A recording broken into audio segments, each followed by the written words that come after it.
അപ്പൊ ഇതിന്റെ കൗണ്ട് നോക്കുന്ന സമയത്ത് നമുക്ക് അറിയാൻ പറ്റും. നമുക്ക് ഇതിന്റെ ക്വാളിഫിക്കേഷൻ എന്ന് പറയുന്നത് diploma or BTech, mechanical or automobile, അല്ലെങ്കിൽ അതിന് ഇക്വലന്റ് ആയിട്ടുള്ള ക്വാളിഫിക്കേഷൻ ഉള്ളവർക്കാണ് അതിന്റെ ഇത് പറയുന്നത്. ഈ കട്ട് ഓഫ് മാർക്ക് എന്ന് പറയുന്നത് ഫസ്റ്റ് നമുക്ക് എന്ത് ചെയ്യുന്നുണ്ട്, ഒരു ഷോർട്ട് ലിസ്റ്റ് വരുന്നുണ്ട് അല്ലെ, ആ സമയത്തുള്ള കട്ട് ഓഫ് മാർക്കാണ്. Hi all, welcome to competitive cracker. ഞാൻ നിയാസ്. അപ്പോൾ ഇന്ന് ഇവിടെ വന്നിരിക്കുന്നത് നമ്മുടെ AMV എക്സാമിന്റെ നോട്ടിഫിക്കേഷൻ നമുക്ക് ഉടനെ പ്രതീക്ഷിക്കാമെന്ന് പറഞ്ഞു. അപ്പോൾ കഴിഞ്ഞ തവണത്തെ നോട്ടിഫിക്കേഷനുമായി ബന്ധപ്പെട്ട കാര്യങ്ങളും അതിന്റെ ഡീറ്റെയിൽസും അതിന്റെ എങ്ങനെയായിരിക്കും ഒരു AMVയുടെ എക്സാമിന്റെ പ്രൊസീജിയർ എന്നുള്ള കാര്യങ്ങളും ഒക്കെ ഒന്ന് ഡിസ്കസ് ചെയ്യാൻ വേണ്ടിയിട്ടാണ് നമ്മൾ ഇന്നത്തെ ഈ ഒരു വീഡിയോ കൊണ്ട് ഉദ്ദേശിക്കുന്നത്. സോ നമുക്ക് കഴിഞ്ഞ തവണ വിളിച്ചിട്ടുള്ള നോട്ടിഫിക്കേഷന് കാര്യങ്ങളൊക്കെ നമുക്ക് നോക്കാം. അപ്പോൾ അതിന് മുന്നോടിയായിട്ട് നിങ്ങൾ AMV എക്സാമിന് വേണ്ടിയിട്ട് പ്രിപ്പയർ ചെയ്യുന്ന ആളുകളാണെന്നുണ്ടെങ്കിൽ AMVക്ക് വേണ്ടിയിട്ട് പുതിയ ബാച്ച് CCയിൽ സ്റ്റാർട്ട് ചെയ്തിട്ടുണ്ട്. അപ്പോൾ ബാച്ചിന്റെ ഡീറ്റെയിൽസ് കാര്യങ്ങൾ അറിയാൻ വേണ്ടിയിട്ട് നിങ്ങൾക്ക് എന്ത് ചെയ്യാം, CCയുടെ നമ്പറിൽ കോൺടാക്ട് ചെയ്യാം. അപ്പോൾ സോ പ്രീവിയസ് ആയിട്ട് വിളിച്ച അഡ്വൈസ്, പ്രീവിയസ് ഇയർ അല്ല, പ്രീവിയസിലായിട്ട് വിളിച്ച എക്സാമിന്റെ ഡീറ്റെയിൽസും കാര്യങ്ങളും, നോട്ടിഫിക്കേഷന്റെ ഡീറ്റെയിൽസും കാര്യങ്ങളൊക്കെയാണ് നമ്മൾ പറയുന്നത് കേട്ടോ. അപ്പോൾ അത് ഇപ്പൊ നിലവിൽ റാങ്ക് ലിസ്റ്റ് ഉണ്ട്, അഡ്വൈസ് പോയിക്കൊണ്ടിരിക്കുകയാണ്. അപ്പൊ കാര്യങ്ങളൊക്കെ തന്നെയാണ്. കാറ്റഗറി നമ്പർ 517/2022, കാറ്റഗറി നമ്പർ 517/2022 ആണ് കാറ്റഗറി നമ്പർ വന്നിരുന്നത്. അപ്പൊ കാറ്റഗറി നമ്പറിൽ ഈ ഒരു എക്സാം വേണ്ടിയിട്ട് ഇതിന്റെ പോസ്റ്റ് സെയിം നേരത്തെ നമ്മൾ കഴിഞ്ഞ വീഡിയോയിലൊക്കെ ഡിസ്കസ് ചെയ്ത പോലെ അസിസ്റ്റന്റ് മോട്ടോർ വെഹിക്കിൾ ഇൻസ്പെക്ടർ എന്നാണ് പോസ്റ്റിന്റെ പേര്. ഡിപ്പാർട്ട്മെന്റ് വരുന്നത് മോട്ടോർ വെഹിക്കിൾസ് ഡിപ്പാർട്ട്മെന്റ് ആണ്. അതേപോലെ തന്നെ സ്കെയിൽ ഓഫ് വരുന്നത് 45,600 മുതൽ 95,600 വരെയാണ് അതിന്റെ സ്കെയിൽ ഓഫ് വരുന്നത്. അപ്പൊ ഈ ഒരു ഇതിന്റെ ഗസറ്റ് വന്നതെന്ന് പറയുന്നത് കഴിഞ്ഞ 2022 12-ാം മാസം 15-ാം തീയതി അല്ലെ, അതായത് ഡിസംബർ 15-ന് 2022 ലാസ്റ്റ് നോട്ടിഫിക്കേഷൻ വന്ന സെറ്റ് ഉണ്ടായിരിക്കുമല്ലോ. 15-ാം തീയതി ഗസറ്റ് വന്നു, 31-ാം തീയതി ഒക്കെ ആകുമ്പോഴത്തേക്കും എന്ത് ചെയ്യാൻ പറ്റും, പ്രൊഫൈലിൽ വന്ന് പ്രൊഫൈലിൽ അപ്ലൈ ചെയ്യാനുള്ളത് കേട്ടോ. ആ ഒരു തന്നെ ലാസ്റ്റ് ഡേറ്റ് ഓഫ് ആപ്ലിക്കേഷൻ 18-ാം തീയതി വരെ, അത് 2023 ജനുവരി 18-ാം തീയതി വരെ ഇത് അപ്ലൈ ചെയ്യാനുള്ള ഡേറ്റ് കാര്യങ്ങളുണ്ടായിരുന്നു. ടോട്ടൽ അപ്ലൈ ചെയ്ത ആളുകളുടെ എണ്ണം എന്ന് പറയുന്നത് 10,787 പേരാണ് ഇത് അപ്ലൈ ചെയ്തത്. അപ്പൊ ഇതിന്റെ കൗണ്ട് നോക്കുന്ന സമയത്ത് നമുക്ക് അറിയാൻ പറ്റും. നമുക്ക് ഇതിന്റെ ക്വാളിഫിക്കേഷൻ എന്ന് പറയുന്നത് diploma or BTech, mechanical or automobile, അല്ലെങ്കിൽ അതിന് ഇക്വലന്റ് ആയിട്ടുള്ള ക്വാളിഫിക്കേഷൻ ഉള്ളവർക്കാണ് അതിന്റെ ഇത് പറയുന്നത്. പക്ഷെ 10,000-ൽ കൂടുതൽ ആളുകൾ എന്തുണ്ട്, ആ ഒരു ക്വാളിഫിക്കേഷനിലുള്ള ആളുകൾ എന്തായാലും ഇവിടെ ഉണ്ട്. പക്ഷെ ഇതിന്റെ കൂടെ തന്നെ ഡ്രൈവിംഗ് ലൈസൻസും ഹൈറ്റും ചെസ്റ്റും കാര്യങ്ങളൊക്കെ പറയുന്നത് കാരണം അപ്ലിക്കേഷൻസിന്റെ കൗണ്ട് ഏകദേശം ഈ ഒരു റേഞ്ചിലായിരുന്നു ഉണ്ടായിരുന്നത്. അപ്പോൾ ഇത് ഇതിന്റെ മുന്നേ വിളിച്ച നോട്ടിഫിക്കേഷൻ എന്ന് പറഞ്ഞാൽ കുറെ കാലങ്ങൾക്ക് മുന്നേ വിളിച്ചാണ്. 8 വർഷത്തോളം ഗ്യാപ്പ് ഉണ്ടായിരുന്നു ഈ ഒരു നോട്ടിഫിക്കേഷൻ വരാൻ വേണ്ടിയിട്ട്. അപ്പൊ ആ സമയത്തും ഏകദേശം ഇതിന്റെ അടുത്ത് തന്നെയായിരുന്നു ആളുകളുടെ കൗണ്ട് ഉണ്ടായിരുന്നത്, അപ്പിയർ ചെയ്ത സ്റ്റുഡൻസിന്റെ കൗണ്ട് ഉണ്ടായിരുന്നത്. ദെൻ നെക്സ്റ്റ് അടുത്തെന്ന് പറയുന്നത് ഇതിന്റെ എക്സാം നടന്ന ഡേറ്റ് ആണ്. 2023 മെയ് 26-നാണ് എക്സാം നടന്നത്. നോട്ടിഫിക്കേഷൻ 2022 ഡിസംബറിൽ വന്നു, മെയ്യിൽ ഇതിന്റെ എക്സാം നടന്നു. നമുക്ക് ഏകദേശം 6 മാസം കൊണ്ട് തന്നെ അതിന്റെ എക്സാം നടന്നു എന്ന് പറയാം. ലാസ്റ്റ് ഡേറ്റ് ശരിക്കും ഈ 2023 ഫസ്റ്റ് മന്ത് ആയിരുന്നു ലാസ്റ്റ് ഡേറ്റ്. ഫസ്റ്റ് മന്ത് 18-ാം തീയതി ആയിരുന്നു. 5-ാം മാസം അല്ലെ, അവർ ഏകദേശം 5 മാസം കൊണ്ട് തന്നെ എവിടെ നിന്നുണ്ട് എക്സാം നടന്നിട്ടുണ്ട്. അപ്പൊ ഇത്തവണയും നമ്മൾ നോട്ടിഫിക്കേഷൻ ഒരു ഏപ്രിലാണ് പ്രതീക്ഷിക്കുന്നത്, ഏപ്രിലിലെ ലാസ്റ്റോട് നോട്ടിഫിക്കേഷൻ പ്രതീക്xiക്കുന്നു. അങ്ങനെയാണെന്നുണ്ടെങ്കിൽ ഒരു സെപ്റ്റംബർ ഒക്ടോബർ ആകുമ്പോഴത്തേക്കും ഇതിന്റെ എക്സാമുകൾ നമുക്ക് പ്രതീക്ഷിക്കാൻ പറ്റും. So then cut off mark, കഴിഞ്ഞ തവണ കട്ട് ഓഫ് മാർക്ക് വന്നത് 59.67 ആയിരുന്നു കട്ട് ഓഫ് മാർക്ക് വന്നത്. ഈ കട്ട് ഓഫ് മാർക്ക് എന്ന് പറയുന്നത് ഫസ്റ്റ് നമുക്ക് എന്ത് ചെയ്യുന്നുണ്ട്, ഒരു ഷോർട്ട് ലിസ്റ്റ് വരുന്നുണ്ട് അല്ലെ, ആ സമയത്തുള്ള കട്ട് ഓഫ് മാർക്കാണ്. ഇത് കഴിഞ്ഞതിന് ശേഷം നമുക്ക് അടുത്തൊരു പ്രൊസീജിയർ എന്ന് പറഞ്ഞു കഴിഞ്ഞാൽ നമ്മളുടെ ലൈസൻസിന്റെ വെരിഫിക്കേഷനും ഫിസിക്കൽ മെഷർമെന്റ് ടെസ്റ്റും ആയിരുന്നു അല്ലെ.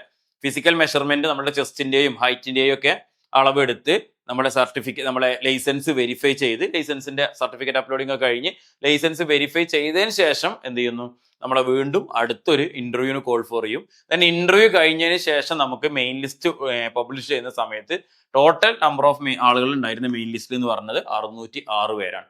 606 പേരാണ് മെയിൻ ലിസ്റ്റിലുള്ളത്. ഇപ്പൊ നിലവിലുള്ള റാങ്ക് ലിസ്റ്റിൽ മെയിൻ ലിസ്റ്റിൽ 600 പേരാണുള്ളത്. സപ്ലിമെന്ററിയിൽ അറൗണ്ട് ഒരു 400-ന്റെ അടുത്ത് സപ്ലിമെന്ററിയിലുണ്ട്. അങ്ങനെ ഏകദേശം 950-ഓളം ആളുകൾ ടോട്ടൽ മെയിലും സപ്ലിയിലായിട്ട് 950-ഓളം ആളുകളുള്ള ഒരു ലിസ്റ്റാണ് ഇപ്പൊ നിലവിലുള്ളത്. ആ ലിസ്റ്റിന്റെ വാലിഡിറ്റി ഇനി ഇപ്പൊ നിലവിൽ ലിസ്റ്റ് വന്നത് സെപ്റ്റംബർ 2-ാം തീയതി ആയിരുന്നു. സെപ്റ്റംബർ 2, 2024 വന്നത്. അപ്പൊ നമുക്ക് ഇതിന്റെ ഒരു വാലിഡിറ്റി ഈ ലിസ്റ്റ് എക്സ്പയർ ആവുന്നത് സെപ്റ്റംബർ 1, 2027 അപ്പൊ 2027 റാങ്ക് ലിസ്റ്റ് എക്സ്പയർ ആവും. നമുക്കറിയാം PSCയുടെ പുതിയൊരു ട്രെൻഡ് അനുസരിച്ച് PSCയുടെ പുതിയ തീരുമാനങ്ങൾ അനുസരിച്ച് ഒരു റാങ്ക് ലിസ്റ്റ് എക്സ്പയർ ആകുമ്പോഴേക്കും അടുത്ത ഒരു റാങ്ക് ലിസ്റ്റ് അവിടെ സെറ്റ് ആയിട്ട് ഉണ്ടായിരിക്കണം എന്നുള്ളതാണ്. അപ്പൊ 2027 സെപ്റ്റംബർ ആകുമ്പോഴത്തേക്കും ഈ എക്സാമിന്റെ പ്രൊസീജിയർ കഴിഞ്ഞ് അതിന്റെ ഷോർട്ട് ലിസ്റ്റും അതേപോലെ തന്നെ ഫിസിക്കൽ വെരിഫിക്കേഷനും ഇന്റർവ്യൂവും കഴിഞ്ഞിട്ട് റാങ്ക് ലിസ്റ്റിന് വേണ്ടിയിട്ട് ഓക്കെ ആയിട്ട് ഇരിക്കണം. അപ്പൊ ഈ 2027 സെപ്റ്റംബർ 1-ാം തീയതി ആയിരിക്കും അതിന്റെ ലിസ്റ്റിന്റെ വാലിഡിറ്റി, ലിസ്റ്റ് എക്സ്പയർ ആവുന്ന ഡേറ്റ് എന്ന് പറയുന്നത് അല്ലെ. ഇപ്പൊ നിലവില് ഇപ്പൊ ഞാൻ ഈ വീഡിയോ ചെയ്യുന്ന ആ ദിവസം വരെ നോക്കുകയാണെന്നുണ്ടെങ്കിൽ 121 അഡ്വൈസ് ആണ് നമുക്ക് ടോട്ടൽ ഈ ഒരു ലിസ്റ്റിൽ നിന്ന് പോയത്.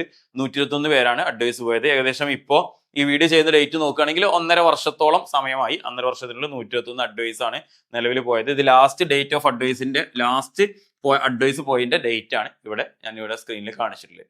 അപ്പൊ ഇതാണ് നമ്മുടെ നിലവിലുള്ള റാങ്ക് ലിസ്റ്റിന്റെയും അതേപോലെ തന്നെ നിലവിലുള്ള നോട്ടിഫിക്കേഷന്റെ ഒരു സ്റ്റാറ്റസ് എന്ന് പറയുന്നത് കേട്ടോ. ഇപ്പോ ഞാൻ നേരത്തെ പറഞ്ഞ 121 ആണ് ടോട്ടൽ അഡ്വൈസ് പോയത് എന്ന് പറഞ്ഞു, അതാണ് കാണിച്ചിട്ടുള്ളത്. അതോടൊപ്പം തന്നെ കാറ്റഗറി വൈസ് എങ്ങനെയാണ് പോയിട്ടുള്ളത്, റൊട്ടേഷൻ ചാർട്ട് പ്രകാരം അറിയാലോ എങ്ങനെയാണ് പോയിട്ടുള്ളത് എന്നുള്ള കാര്യങ്ങൾ മനസ്സിലാക്കാൻ പറ്റും. OC ഓപ്പൺ കോമ്പറ്റീഷനിൽ പോയിട്ടുള്ളത് 91 ആണ്. അതേപോലെ തന്നെ ഇവിടെ SC ST ഇതിൽ SC OC തന്നെയാണ് പോയിട്ടുള്ളത്. ST ഓൾറെഡി സപ്ലിമെന്ററി ലിസ്റ്റിൽ നിന്ന് 14 പേര് പോയി. ഇത് കഴിഞ്ഞ റാങ്ക് ലിസ്റ്റിൽ കുറച്ച് പോസ്റ്റുകൾ TP ആക്കി വെച്ചതൊക്കെ ഉണ്ടായിരുന്നു. അതുകൊണ്ടാണ് ST കുറച്ചുകൂടി സപ്ലിമെന്ററി ലിസ്റ്റിൽ നിന്ന് എടുക്കാൻ കാരണം. ദെൻ റൊട്ടേഷൻ ചാർട്ട് പ്രകാരം പോയപ്പോൾ മുസ്ലിമിൽ 101, അതേപോലെ തന്നെ LCI 410 അങ്ങനെയുള്ള ഡീറ്റെയിൽസ് ആണ്. ഇത് നമുക്ക് PSCയുടെ സൈറ്റിൽ അവൈലബിൾ ആണ്, അതിൽ നിന്നാണ് എടുത്തിട്ടുള്ളത്. അപ്പൊ ഈ എക്സാമിന് വേണ്ടി പ്രിപ്പയർ ചെയ്തിരിക്കുന്ന ആളുകളാണെന്നുണ്ടെങ്കിൽ നമ്മളൊരു കട്ട് ഓഫ് പറഞ്ഞിട്ടുണ്ടായിരുന്നു. 60 ആണ് നിലവിലെ റാങ്ക് ലിസ്റ്റിലെ കട്ട് ഓഫ് വന്നതെന്ന് പറയാം. 59.67 60 നമുക്ക് റൗണ്ട് ചെയ്ത് പറയാം. അപ്പൊ റൗണ്ട് ചെയ്ത് 60 ആണ്. അപ്പൊ നമ്മൾ ഇതിൽ മെക്കാനിക്കൽ പഠിച്ച ആളുകൾ ഉണ്ടായിരിക്കും, ഓട്ടോമൊബൈൽ പഠിച്ച ആളുകൾ ഉണ്ടായിരിക്കും, അതർ ഇക്വലന്റ് ആയിട്ട് ഉള്ളാണ്ടയോ കാര്യങ്ങളൊക്കെ പഠിച്ച ആളുകൾ ഉണ്ടാവും. അപ്പൊ അവരെ സംബന്ധിച്ചോളം നമ്മൾ 60 മാർക്ക് മേടിക്കുക എന്ന് പറയുമ്പോൾ നമ്മൾ മെക്കാനിക്കലിന്റെ പാർട്ടും അതേപോലെ തന്നെ ഓട്ടോമൊബൈലിന്റെ പാർട്ടും നമ്മൾ കൃത്യമായിട്ട് തന്നെ മനസ്സിലാക്കി പഠിക്കേണ്ടതുണ്ട്. അപ്പൊ നമ്മൾ ഓട്ടോമൊബൈൽ പഠിച്ച ഒരാളാണെങ്കിൽ ഓട്ടോമൊബൈലിന്റെ ഭാഗങ്ങൾ എനിക്ക് സിമ്പിൾ ആയിരിക്കും, സോ മെക്കാനിക്കലിന്റെ ഭാഗങ്ങളായിരിക്കും ടഫ് എന്ന് പറയുന്നുണ്ടെങ്കിൽ അവരെന്ത് ചെയ്യുക, മെക്കാനിക്കലിന്റെ ഭാഗങ്ങൾക്ക് കൂടുതൽ സ്ട്രെസ് കൊടുത്ത് പഠിക്കുക. ഓട്ടോമൊബൈലിന്റെ 40 മാർക്ക്, മെക്കാനിക്കലിന്റെ 40 മാർക്ക്, ജോബ് റിലേറ്റഡ് ആയിട്ടുള്ള 20 മാർക്ക്, ഇത്രയും കാര്യങ്ങൾ ഉൾപ്പെട്ടിട്ട് വേണം നമ്മൾ എന്ത് ചെയ്യേണ്ട ഈ ഒരു എക്സാമിന് വേണ്ടി പ്രിപ്പയർ ചെയ്യാനുള്ളത്. ഇപ്പൊ കഴിഞ്ഞ തവണ എന്ന് പറഞ്ഞു കഴിഞ്ഞാൽ ഈ ജോബ് റിലേറ്റഡ് ടോപ്പിക്സ് ഒക്കെ ഫസ്റ്റ് ആയിട്ടാണ് നമ്മുടെ ഈ കഴിഞ്ഞ തവണ എക്സാം എഴുതുമ്പോൾ ആദ്യമായിട്ടാണ് ആഡ് ആവുന്നത്. നമുക്ക് എക്സാമിന്റെ കലണ്ടർ വന്ന ഡേറ്റ് വരുമ്പോഴാണ് ജോബ് റിലേറ്റഡ് ടോപ്പിക്സ് സിലബസിൽ ആഡ് ആയത് അറിഞ്ഞത്. അപ്പൊ ഇത്തവണ നമുക്ക് ഈ ജോബ് റിലേറ്റഡ് ടോപ്പിക്സ് ഓൾറെഡി സിലബസിൽ ഉണ്ട് എന്ന് മനസ്സിലാക്കിയിട്ട് തന്നെ ഇത്തവണ നേരത്തെ തന്നെ നമുക്ക് പഠിച്ചു തുടങ്ങാം. ഈ ഓട്ടോമൊബൈലിന്റെ പാർട്ട്, മെക്കാനിക്കലിന്റെ പാർട്ട്, ജോബ് റിലേറ്റഡ് ടോപ്പിക്സ് ഇത് നമ്മൾ കറക്റ്റ് ആയിട്ട് മനസ്സിലാക്കിയിട്ട് പഠിക്കുകയാണെന്നുണ്ടെങ്കിൽ നമുക്ക് ഈ കട്ട് ഓഫിനേക്കാളും നല്ല ഉയരത്തിൽ തന്നെ മാർക്ക് സ്കോർ ചെയ്യാൻ പറ്റും. അപ്പൊ നമ്മൾ ജസ്റ്റ് കട്ട് ഓഫ് നേരത്തെ സൂചിപ്പിച്ചു, മെയിൻ ലിസ്റ്റിൽ 600ഓളം പേരുണ്ട്, അഡ്വൈസ് പോയത് 120 ആണ്. അപ്പൊ കട്ട് ഓഫിന്റെ മാർക്കിന്റെ തൊട്ട് അടുത്തെത്തി നിന്ന് കഴിഞ്ഞാൽ നമുക്ക് തന്നെ ഒരു സംശയം വരും, നമ്മൾ ജോലി കിട്ടുമോ കിട്ടൂലേ എന്നുള്ള ഒരു കാര്യങ്ങൾ വരും. അപ്പൊ അത് ഒഴിവാക്കുന്നതിന് വേണ്ടിയിട്ട് നിങ്ങൾ നല്ല രീതിയിൽ പഠിച്ചിട്ട് ഹയസ്റ്റ് ആയിട്ടുള്ള ഒരു മാർക്കിൽ തന്നെ സ്കോർ ചെയ്യാൻ ശ്രമിക്കുക. എങ്കിലേ നമുക്ക് എന്ത് ചെയ്യാൻ പറ്റുള്ളൂ, ആദ്യം പോകുന്ന അഡ്വൈസുകളിൽ നമ്മൾ ഉൾപ്പെടുകയുള്ളൂ. അപ്പൊ AMVAന്റെ എക്സാമിന് വേണ്ടിയിട്ട് പ്രിപ്പയർ ചെയ്യുന്നവർക്ക് വേണ്ടിയിട്ടുള്ള CCയിൽ ബാച്ച് സ്റ്റാർട്ട് ചെയ്തിട്ടുണ്ട്. ബാച്ചിന്റെ ഡീറ്റെയിൽസ് കാര്യങ്ങൾ അറിയാൻ വേണ്ടിയിട്ട് നിങ്ങൾക്ക് എന്ത് ചെയ്യാം, സ്ക്രീനിലെ നമ്പറിൽ കോൺടാക്ട് ചെയ്യാം. അപ്പൊ കഴിഞ്ഞ തവണത്തെ ക്വസ്റ്റ്യൻസ് കാര്യങ്ങളൊക്കെ ആയിട്ട് നമ്മൾ നെക്സ്റ്റ് അടുത്തൊരു വീഡിയോ ആയിട്ട് വരുന്നുണ്ട്. അപ്പൊ നിങ്ങൾ ആദ്യമായിട്ടാണ് ചാനൽ കാണുന്നതെന്നുണ്ടെങ്കിൽ ചാനൽ ലൈക്ക് ചെയ്യുക, വീഡിയോ ലൈക്ക് ചെയ്യുക, ചാനൽ സബ്സ്ക്രൈബ് ചെയ്യുക, നിങ്ങൾക്ക് ഇഷ്ടമായാൽ നിങ്ങളുടെ ഫ്രണ്ട്സിലോട്ട് എത്തിക്കുക. അപ്പൊ ഇതേപോലെ AMVAയുമായി ബന്ധപ്പെട്ടിട്ടുള്ള ക്വസ്റ്റ്യൻ ഡിസ്കഷനുമായിട്ട് നമുക്ക് അടുത്തൊരു വീഡിയോയിൽ കാണാം. Okay, thank you.